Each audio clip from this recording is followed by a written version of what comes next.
Imam Ghazali has a wonderful, it's a very short letter that he wrote called العنقاء, and the Anqa is the phoenix.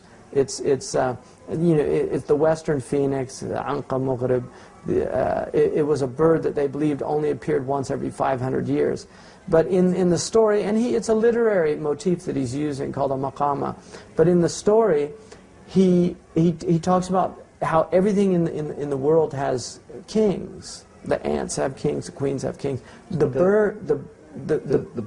bees have queens. The birds all get together and say, we don't have a king. We need to go find the king. Who's the king of the birds? It must be the Anqa.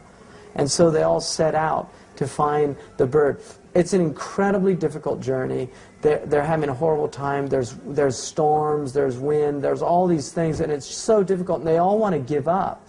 But they keep going. They help each other, and they support each other. That's the idea of the ecclesia in Orthodox Christianity, the church, the minyan in Judaism, the jama'ah in Arabic. It's the community of believers. It's this idea of people actually helping each other, reminding each other to stay on the spiritual path, because it's so easy to fall away. One of the wonderful things about birds is that when they fly in their winged migrations, when they fly in these formations.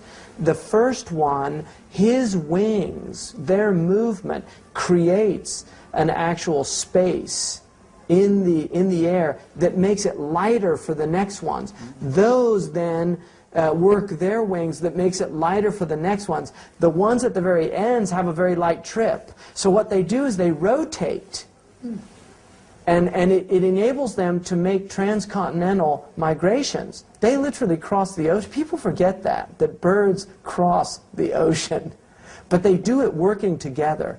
And that's the metaphor that he's using to search for God. That this is a collective work. It's private work. Each one's doing his own job. But it's also a collective work. And this is the fraternity of the brothers and the sisters that are willing to do that work and to help each other, and to know that not only are they going to stumble on the path and trip, they're also going to have doubts on the path. There's a lot of things that are going to happen.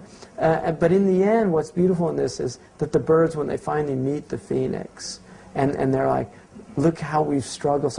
And the phoenix says, do you think I would have invited people that weren't willing to make those those difficulties? And they're all like, well, we did it ourselves.